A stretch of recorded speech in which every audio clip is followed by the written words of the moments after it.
telah hadir di studio Orange Kompas TV Palmerah, Jakarta ada Prof. Bayu Dwi Anggono, Guru Besar Hukum Tata Negara Universitas Jember bersama saya di studio hari ini.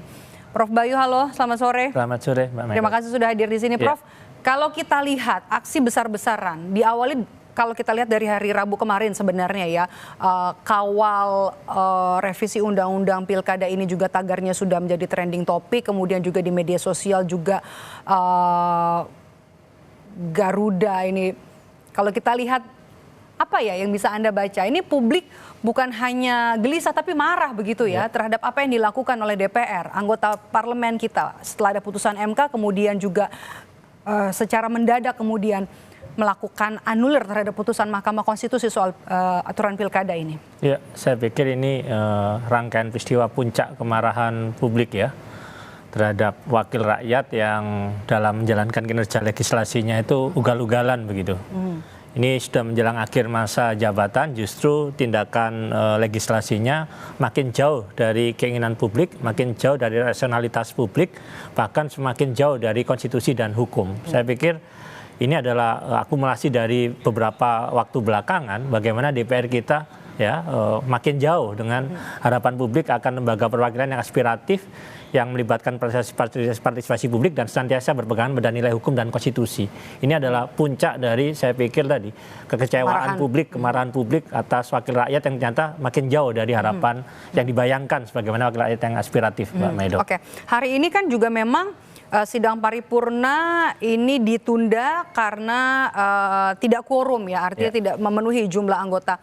Apa yang bisa kita lihat masyarakat setelah marah dengan apa yang dilakukan oleh DPR, kemudian juga hari ini masih terjadi aksi di beberapa daerah bahwa akademisi, kemudian juga mahasiswa, aliansi dari banyak elemen masyarakat yang berusaha untuk tetap mengawal gitu, meskipun juga sudah ditunda. Artinya ini bukan akhir dari segalanya. Pengesahan revisi Undang-Undang Pilkada ini tetap berusaha untuk ditolak oleh publik begitu. Iya, peristiwa hari ini ya, penundaan ini bagi saya sebuah harapan sebenarnya. Karena kan kalau dilihat kemarin kan seakan-akan di badan legislasi itu DPR ya sangat bersikeras bahwa ini harus kemudian jadi undang-undang. Nah, kemudian penundaan pada pagi hari ini kan menunjukkan bahwa gerakan masyarakat ya, lintas elemen dari berbagai seluruh penjuru negeri, ini kemudian saya yakin berpengaruh pada DPR dalam mengambil sebuah keputusan.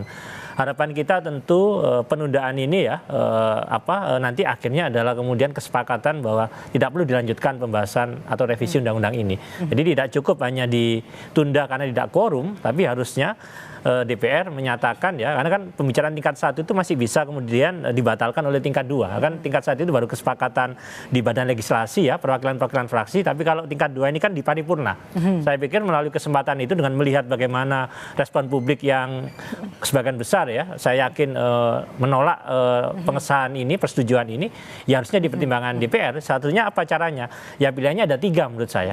Yang pertama, ditunda dalam arti sudah nggak usah dilanjutkan pembahasan ini sampai lewat kemudian berakhirnya DPR saat ini. Atau yang kedua ya, DPR kemudian tetap melaksanakan paripurna, tapi dalam paripurna itu semua fraksi menyatakan kami memahami situasi publik, gejolak publik, aspirasi publik, kami menyatakan revisi ini tidak bisa diterima, artinya membatalkan kesepakatan yang ada di tingkat pertama.